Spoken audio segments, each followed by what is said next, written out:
found dance everywhere in Kate's earlier work. Like David Bowie, she studied with choreographer Lindsay Kemp and has incorporated both choreographed dance and spontaneous movement into her live and video work.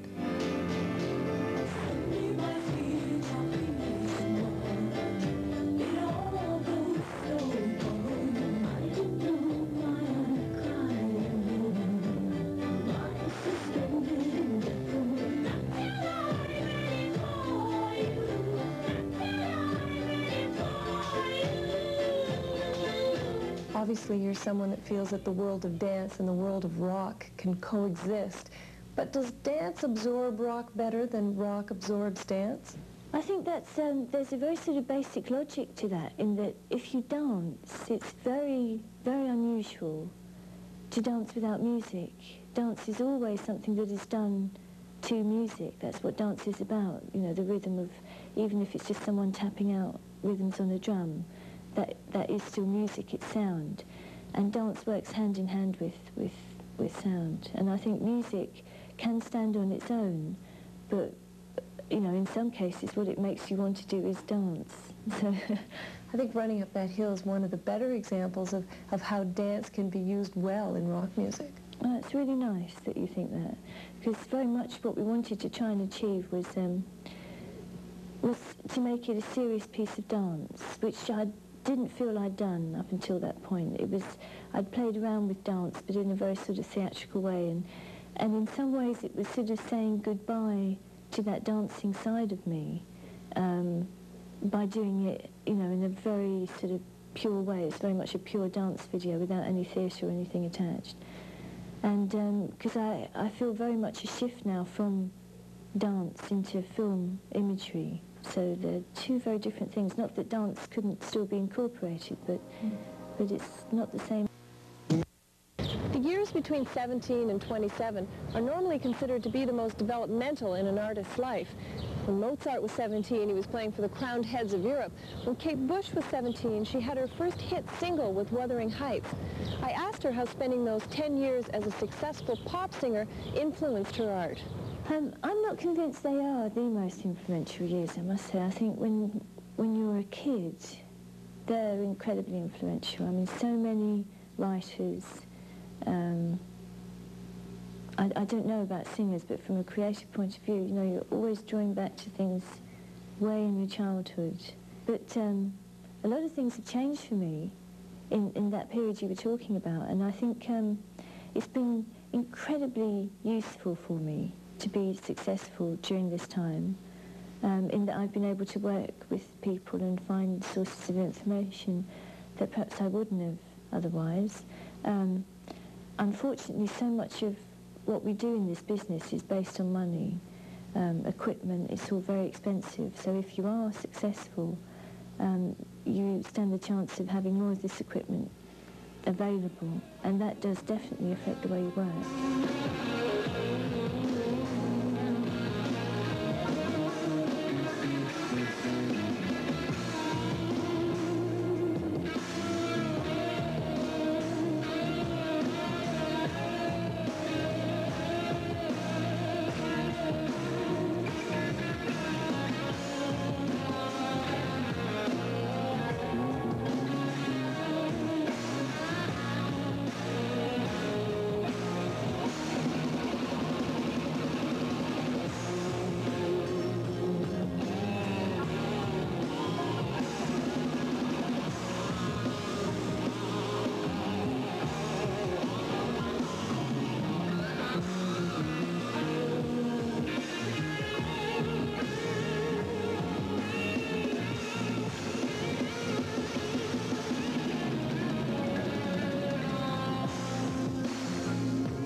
I was reminded by this painting in the corner here, which is a sort of a satire of a pre-Raphaelite painting.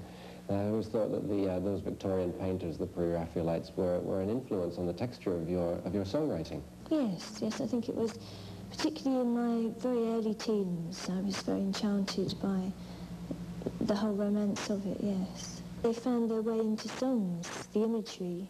I think that's what happens. Something attracts you because of the imagery, and you digest it and it comes out in the song. I think that's how artists work, they're like magpies, really, aren't they? Picking out little bits of gold and storing them away.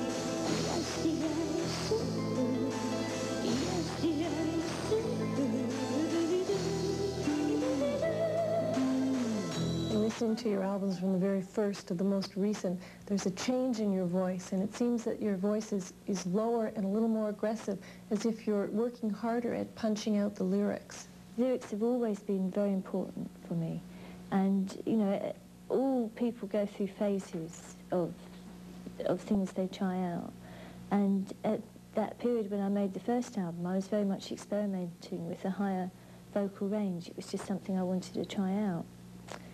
And also the production has a tremendous amount to do with things like that. But my voice has changed a lot, and I think that is basically what I see as the difference, that as I've grown up, my voice has grown up with me, it's become stronger, and I can do things now with my voice that were not easy for me to do, you know, years ago. Has your voice lost any of its range? I can get up there if I need to, but I just prefer working in this range now. I think a lot of females go through that.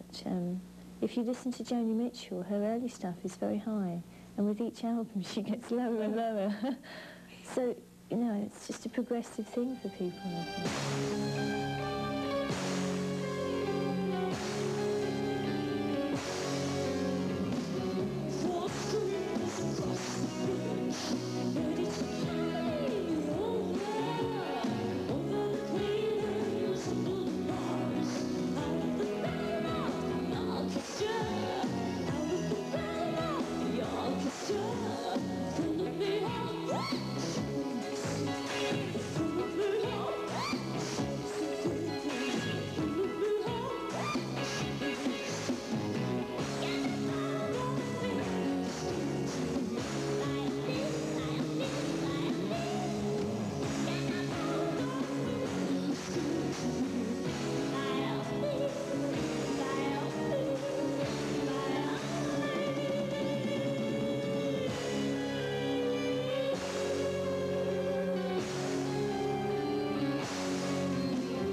Particularly associated with a very sweet voice, and what you were doing in some places on The Dreaming was making very guttural sounds, hoarse and raw. In a way, what David Bowie did recently on Blue Jean, where he deliberately made his voice crack and tear. Yes, I find that much more interesting. The first two albums, my voice really wasn't capable of doing that, and I think my writing and my voice have continually tried to get better and to be able to do something that I actually like. And it's very frustrating when you are writing songs and singing them and you're not actually enjoying what's coming back. So hopefully, you know, it will become more pleasurable for me, that the actual process, because it is quite painful, you know, listening to things that sound awful. You know, you really want them to sound good.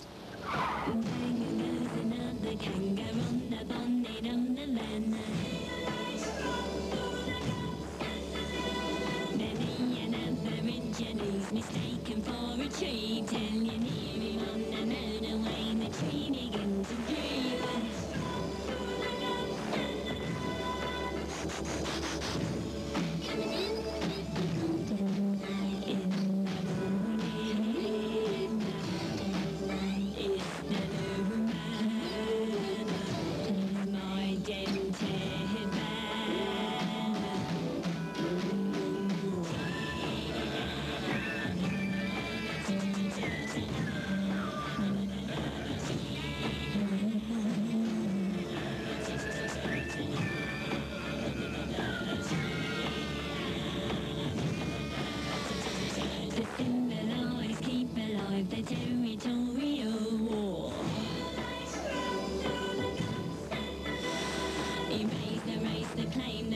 and say we dig for ore. Dangle dangles in a bottle and a push 'em from the bush.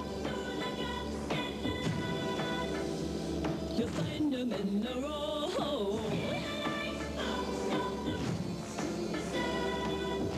In the road. Come in with the golden light. In the morning. With no warning. We bring in the rigging.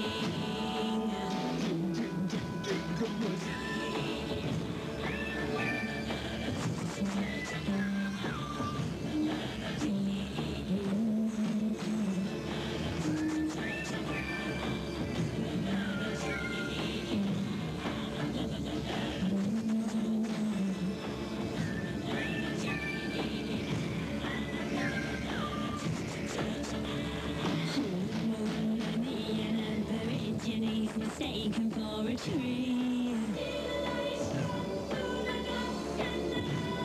You near him on the mountain away, the tree began to breathe. Erase the claim the place and say we dig for ore. Dangle devils in a bottle and you push 'em from the bush.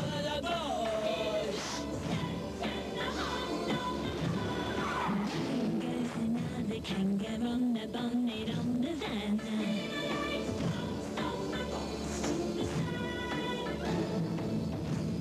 You find 'em in the road.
So tell us about the video. What were you trying to accomplish? I really wanted it to be a short piece of film. I didn't want it to be seen as a promotional clip or even a video, but as a film. And part of that idea was having an actor, hopefully a great actor, that would play the part of the father and myself playing the part of the young boy. And the song was inspired by a book that's all about a very special relationship between the guy that wrote the book as a child and his father. His father was a very respected psychoanalyst, psychiatrist, and had lots of theories on life energy, and also had this machine called a cloudbuster that could make it rain. And together they'd go out into the dry desert and make it rain, and this was a very magical moment for the child. What book is that? It's called A Book of Dreams, and the man that wrote it is called Peter Reich. And unfortunately, the peak of the book is that his father's arrested. His beliefs were considered outrageous, people afraid of things they didn't know, especially at that time. And it was very, very hard for the child to cope without his father. And in some ways, the connection with rain for him, every time it rains, he thinks of his father, so it's a positive way of him coping without him. But every time it rains, you're here in my head, like the sun coming out. I just know that something good is gonna happen. I don't know when, but just saying it could even make it happen.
noticing a little theme of science in the last few songs you've had out.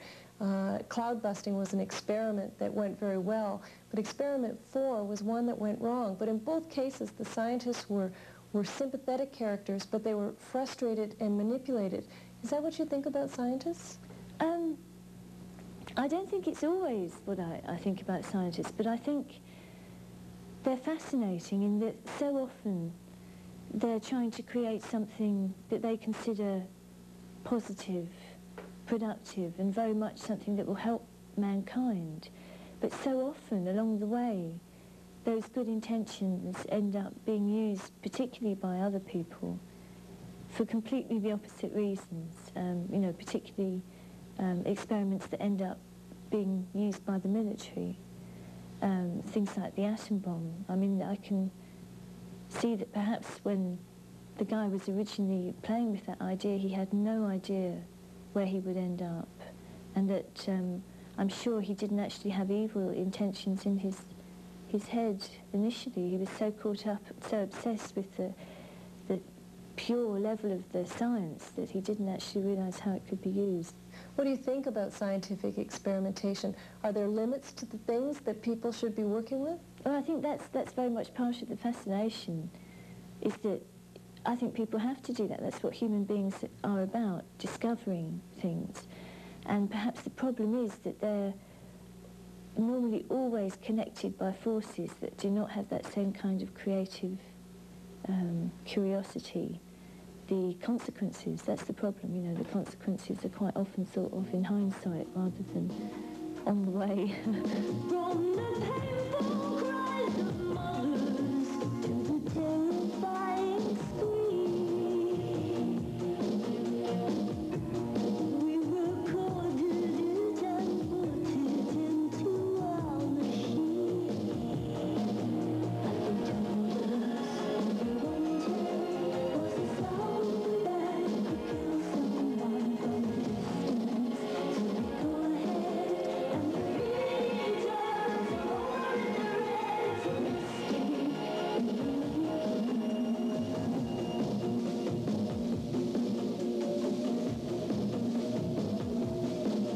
the reds it could feel like falling in love. It could feel so bad, but it could feel so good. It could seem to feel. I think that's what everybody's thinking. But that dream is your enemy. I consider music a really positive force. It's something that is there to help people, to make them happy, to make them think. You know, so many wonderful things, you know, music therapy. It's a very positive energy, and there's something incredibly beautiful about music.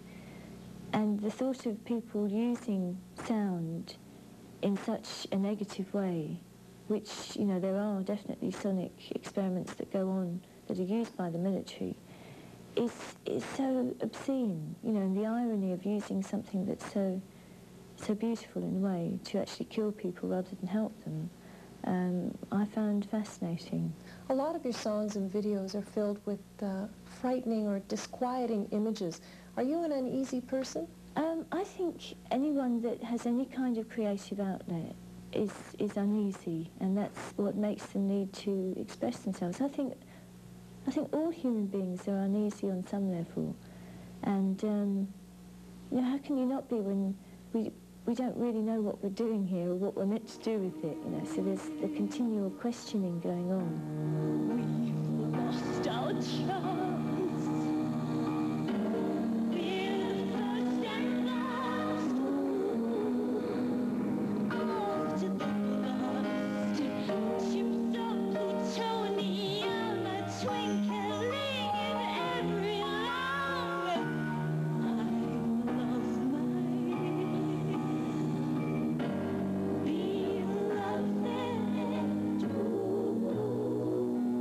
And everyone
Canada, this is the nation's music station. Much music, 24 hours a day in stereo. Well, if you're a fan of Kate Bush, you must be in absolute seventh heaven. Thank you, Laurie Brown, for doing such a great story. And for all of you who are fans of Kate Bush, it's a chance now for you to win things from her. We have a video cassette here. It's the whole story. Kate Bush's all of the videos that she's put out. Wuthering Heights, Cloud Busting, The Man with Child in His Eyes, Breathing, Wow, Hounds of Love, Running Up That Hill, Army Dreamer, Sat in Your Lap, Experiment Number 4, The Dreaming, Babushka, and The Big Sky. All of these on one cassette. These are all the videos that she's made. As well, we have the whole CD catalog that Kate Bush has. So these are all yours, including a lovely poster of Kate Bush, and I know there are many people who would enjoy those.